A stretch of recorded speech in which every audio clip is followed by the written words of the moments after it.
up here. Well, thank you, and it's really great to have some of our award winners up here today. I want to thank you again for all that you've done. And before we get started, I'm just going to have each of you introduce yourself, your company, and your title, and we'll start with you. Yeah. I'm Alexandra von Viel. I'm an IT lead, tech lead within Rabobank, which is a leading bank in the Netherlands. I'm a tech lead, and besides that, I'm also product owner of learning within Rabobank. Hi, good morning, everyone. I'm Pratima Krishnan. I'm the head of learning and development with Techcombank. We're one of the leading banks in Vietnam, and really happy to be here. Hi, I'm Steve Dart. I'm the VP of Engineering at Advanced MD here in Salt Lake, and love being in healthcare. Hi everyone, my name is Winston Smith. I run my own consultancy, Winston Smith Cloud Consultancy. I'm an AWS trainer, AWS Solution Architect Associate, GCP Cloud Engineer, and an Azure DevOps Engineer as well. And I mainly specialize in coming in and trying to optimize cloud for any SME companies there are. So for those of you that were at our dinner on Tuesday night, you heard some really amazing stories. So I'm going to dig in a little bit more and ask a few questions. This week we've heard a lot about becoming creators of talent and not just consumers of talent, which really requires establishing a culture of learning. And Alexandra, I'll start with you. How do you think about driving that culture value, and where do you begin? Well, where will I begin, or where have we begun within Rabobank? I would like to share three things. First of all, what we see in most industries and also in our environment is that we are driven more and more by technology. And we see that our engineers have a key position in that change. And we want our engineers to be inspired and connected and things like that. So it's important to deliver the best products and services to our clients today, tomorrow, but also in the future. So it's important to make engineering culture part of your strategy. Within Rabobank, we have 7 themes like data-driven, rock-solid bank, sustainability, and also high-performing engineering culture is one of our themes. And continuous learning is an important pillar within that theme. That's one thing. On the other hand, be aware of the talent you have now in your teams, in your company, and help your people to do their daily work as best as possible, but also help your employees, your engineers with their personal ambitions and help them to create their own career path. That's also important. And last but not least, I would like to say, get started. Think big and start small. That's also what we did or what we are doing. And when you have 2, 3, or 4 great examples that are successful within your company, you can share, and then you can share it with other teams and other leaders to make it more company-wise success. That's great. Thank you. Sustaining success in any technical program requires the understanding of the complete human experience. And Steve, you guys did an amazing job at your company, and you've put a really big emphasis on humanizing engineering. Can you share a little bit about what you did and how you leveraged Pluralsight Flow to help with that? Sure. Yeah, at Advanced MD, we've got a couple of, I'll call them management mantras in terms of how we approach our engineering talent broadly within the organization. One of those is put our people in a position to be successful. Engineers, by their very nature, whether they're new, fresh coming out of school, self-taught, whether they're seasoned veterans, engineering is a problem-solving adventure. And ensuring that as leadership, we're not trying to tell them how to solve problems, but we're paving the road so that they can solve the problems, meant that we took a little bit different approach that might have been not intuitive, which was to start really at the leadership level with Flow and really look at how the changes that we would make, organizational, process, and whatever, and look at the aggregate metrics within Pluralsight Flow to see how those decisions that we were making were impacting the overall productivity of teams and even individuals within teams. And by focusing there as opposed to individual engineer metrics, it enlightened us and showed us areas where we were making good decisions, because we could see that by making some of the organizational choices, some of the philosophical approaches to some of the processes, agile adjustments, training in doing some additional training for Scrum Masters and things like that, we could see that those changes were very impactful to the individual engineer, and really approaching it from that perspective. And then at the individual engineer level, looking at the metrics not as a metric of performance, but really looking at a metric of how is this engineer doing holistically. If we see that the performance is tailing off, it's an opportunity to ask inspired questions. Hey, maybe something's going on in their life. We live in a very challenging time, from COVID to political unrest to wars in countries where we have contractors, and challenges in the economy and inflation, and all these things can really weigh on people. And really using flow as a means to see how people are doing, as opposed to how much code they're writing, really is an approach that is very important to us at Advanced MD, and really has been a game changer for us to really ensure that our folks are empowered to do their best work. And when we see a problem, we can have an inspired conversation and say, hey, maybe you need to take a mental health day or a PTO break for a couple of days and kind of recalibrate. Or hey, maybe you need to work with your team to spread the load a little bit. Maybe this particular problem is stressing you out. Hey, let's get an architect in to chat with you, or pair program with you, or whatever. And so that's how we've looked at it, is really more of a leadership responsibility as opposed to an individual engineer metric responsibility. Great, thank you. Pratima, your story speaks of the essence of integrated learning and the employee experience. And I don't know if you were there on Tuesday night, this one metric is so impressive. It's 81% of your associates are actively engaging in skill proficiency evaluation, which is above the average in the industry. What do you credit that to? I just want to say that it's been really wonderful meeting fellow people here and sharing success stories. So, a big shout out to all my fellow L&D folks who've done so much.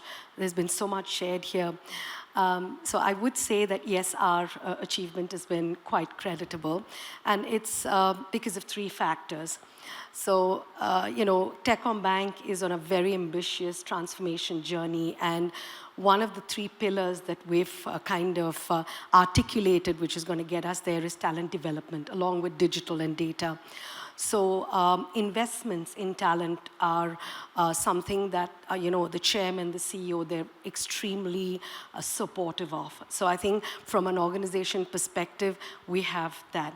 The second is the ecosystem of support that we've put in place to enable people to get excited and to learn. So what we've done is we've taken a programmatic approach to embedding Pluralsight for our tech talent. And we've also set in place certain reinforcements. We have learning champions who are rewarded and recognized. We've got learning in the tech learning embedded in their KPIs and also performance. And we also use this as a data point for career progression, so promotions as well. So I think that has helped a great deal to support the learners. In addition to that, we've got, I've got a wonderful team of learning partners who work continuously with both the business and also the learners and support them. They couldn't be here. So we, it's a whole ecosystem of support, which has helped. And the third is the culture in Vietnam. Vietnamese are so hungry to learn, so hungry to absorb, and it's amazing. They are so super smart. So they are innately engaging in their own progression. So I think these are the three factors that have kind of helped us get where we are. That's great. That's great. And Winston, you're on the other side of this, right? Winston's one of our dedicated champions of learning and empowerment, if you've heard his story. And he's really taken that passion and just spread it everywhere, personally, professionally. And would love for you just to tell us a little bit more about your journey and how Pluralsight helped you with that. No problem. So first off, I just want to thank everyone that's come up to me and congratulated me. I felt very, very taken back. I want to just thank Pluralsight. So when I first started out, I went to school. I was actually quite intelligent, but I didn't get the grades I always needed. And then I kind of just dropped into work. So I started off in retail. You just did menial jobs which weren't really satisfying to myself. Then I started working for a company called, I'm going to name them O2. And O2 was like one of the best companies I ever worked for. It was the first time I actually had any sort of real training, and I really gravitated like a duck to water. So I was training, and then I left O2 because it wasn't fulfilling my ambitions, and I started going into direct sales. Now, with direct sales, I realized that I was always top of every company in terms of sales that I was doing, but I wasn't satisfied with the prospects in terms of remuneration, in terms of promotional, because when you do sell quite a lot of things, they want to keep you as a salesperson, but they don't necessarily want to promote you, because if you become management, they actually lose your sales. So I just said to myself, right, what can I do to actually fulfill my career ambitions? So I did a lot of research. I found that cloud computing was the #1 skill that employers were looking for. So it took me about 14 months. All I did was eat, sleep, study, work, and watch a certain show called Dragon Ball. And what actually happened was Pluralsight was an amazing platform. The teaching was grade A. The actual tools that they have to actually aid you in learning is incredible. And I just really, really gravitated towards it. So once I passed my certifications, I then started going into cloud engineering. I found that cloud engineering is so vast. And the thing that I'm most passionate about is showing other people, because the area I'm from, you don't really get these opportunities. It's very, very much a service sector.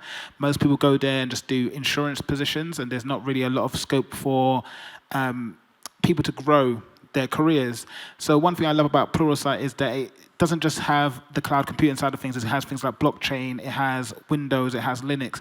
It has such a wide variety of tools that actually empower people, make actually people feel that they can actually go forward with their career. So yeah, Pluralsight is an amazing, amazing, amazing platform. I recommend it to absolutely everybody. And then I'm a big advocate for Pluralsight as well. Great, thank you. Alexandra, I'm going to come back to you. We just heard Winston's passion for learning, and we've not spent too much time together, but I really can sense that at Rabobank, there's that passion for learning as well. And one of the things that I find really incredible is the dedicated time that you give to your employees. It's 10% during sprint time to actually take that training and learning. And when you were first thinking about doing something like that, did you have any fears? And if so, what did you do to overcome those? Yeah, that's true. We offer our employees, our engineers, to spend approximately 10% of their time during sprint weeks. We have a 2 weeks sprint for learning, because we think it's important, and learning is part of your job. It's not something extra or additional. It's part of your job, and with this offer, we make it more possible for people to make use of it. And we see that it helps individuals, but also teams, to speed up together, to have fun also. Pair programming or mobbing, that's also having fun together and learning from each other.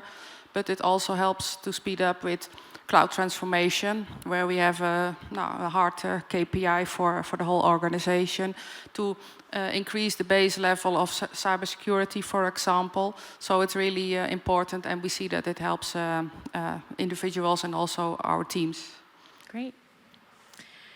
Pratima, the energy that you and your team exude, I don't know if you guys saw the video Tuesday night. It just was awesome to see. And the other thing with that camaraderie there, I remember I met you first on Tuesday night, and I congratulated you, and the first thing you said was, "Oh, it's all my team. It's all my team." And I love that, and would love to have you talk a little bit about why this team first approach is so important to you, and kind of how you arrived there. Yeah. Yes, I am quite sad that my team is not here. It's a long way from home, so they couldn't be here. But as you'd all know, collectivism is very natural in Asia. So it would be very natural to compliment the team first, acknowledge that they are really the ones who've done it, so it comes kind of naturally. But honestly, the team that's there, the learning partners and my whole L&D team are very passionate about doing the best for our employees, and they see this as a way in which we're bringing the best. So I'm very lucky to have, Thuy Min and Hong Wen, who were there on that video, so excited. In fact, they said, look, make sure that you've got the video and send it to us immediately, which we did.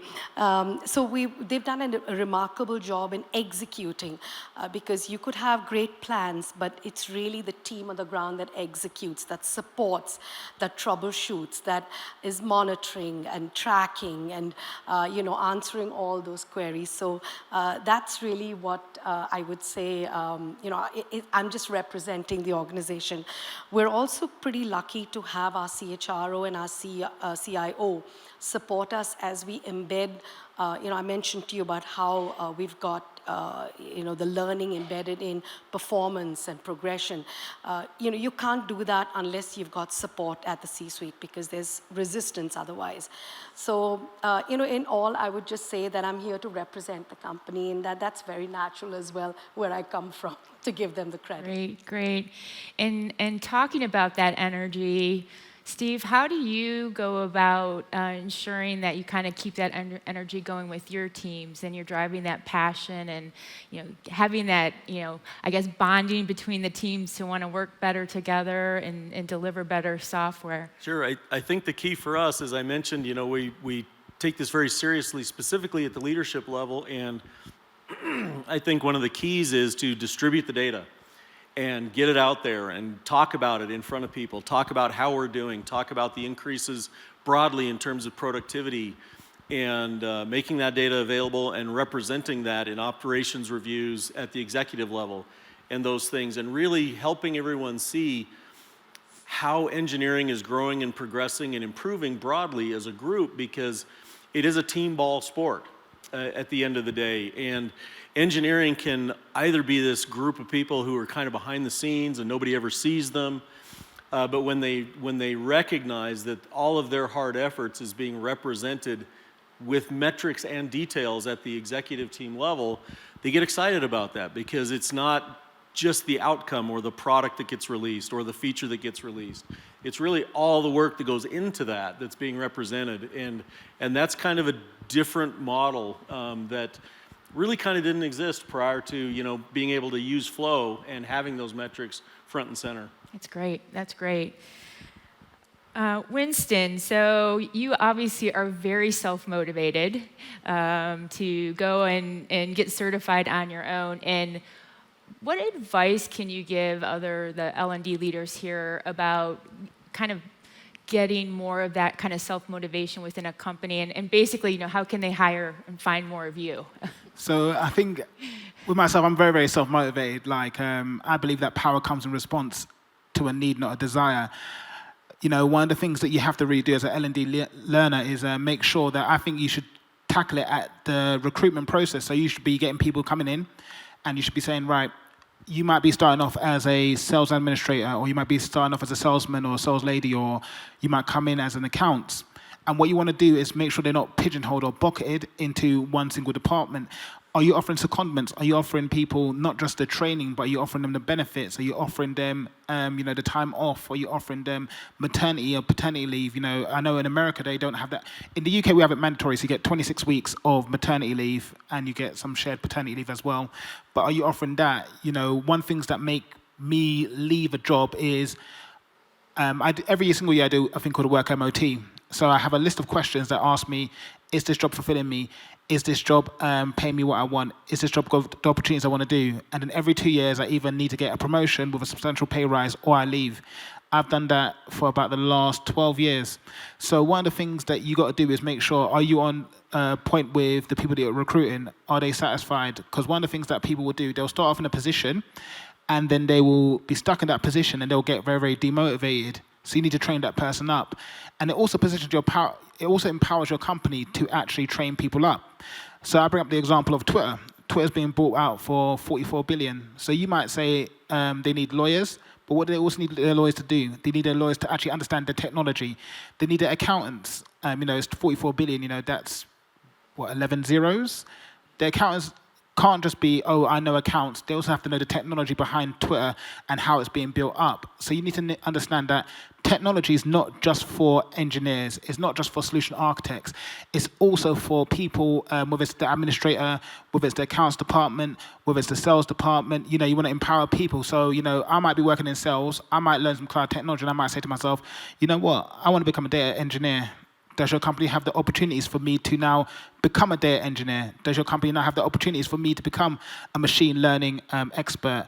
So that's one of the things you have to do with L&D, which is never, ever, ever bucket or pigeonhole any employee. Great, thank you. All right, so one last question, and I'm going to open it up to all of you. What advice would you give to the leaders in the audience today that are looking to continually improve the development of their technology workforce? I'll start with you first. Yeah, I think I gave some advice already, but I think it's important that at all levels, so also make it part of your strategy. That's really important. Make a plan and make steps within the plan. Define milestones, what you want to achieve every quarter or every half a year, and get started. That's the thing that we've learned. Get started and then go on. All about the execution. Yeah, all execution. Execute. Yeah, I think taking from there, it's really being consistently supportive, and I really liked what he mentioned about don't pigeonhole people, so give them those opportunities, but consistently support. I think that's the key part. How do we execute? How do we make sure that we're continuously iterating and seeing what's current out there? That, I would say, is something that we all need to do. We oftentimes forget because we launch big programs, we get things started, and then, 2 years down the line, we feel we've done a lot, but like, for example, even I realize there's so much more to be done. There's a long way to go. And hearing from others who are on their 3rd and 4th year journey, you've got to continuously kind of keep there. So I would say that would be one of the key things. It doesn't end here. Thank you. I think one of the things that I would provide input on is, COVID changed the world. That was the disruptor of our industry in such a major way. We went from everybody being in the building, or in a building, even a remote building, to everybody being literally remote. And I think for me, the biggest change that I've had to undergo, and really my whole team, is just embracing that new reality and stop worrying about what was and start focusing on how to really engage a workforce that is going to be operating in a different model on a go-forward basis. And whether you used water cooler type chats with people to kind of get a vibe of how things are going or not, metrics matter, but don't make the mistake of making it about the metrics. Make the metrics inform and use them for inspired questions as opposed to being numbers unto themselves. Brilliant. I'm not being paid to say this, but I'll just say partner with Pluralsight. When I have to make sure I have to say I'm not being paid to say it. But I'll also have on the question, when you don't train your staff, how much is that going to cost you? When you actually start to train your staff, you might, I'm not sure how much the enterprise Pluralsight would cost, but say for instance you don't want to do it, then you get dissatisfied for staff, morale gets lower, people get frustrated at work, people get a little bit itchy and they just want to start applying for other positions. But like I said previously, when you start training people and they want to be trained into other different things, they might want to have a underlying interest in things. So I'd say that one of the things you have to do is make sure you consistently, at least on a quarterly basis, understand where each and every single employee wants to do. And at least once a year, you want to try to at least promote your employees at least every 2 years. That way, give them more responsibility, empower them, make sure that they feel that they are satisfied at work, make sure that they understand they're being valued.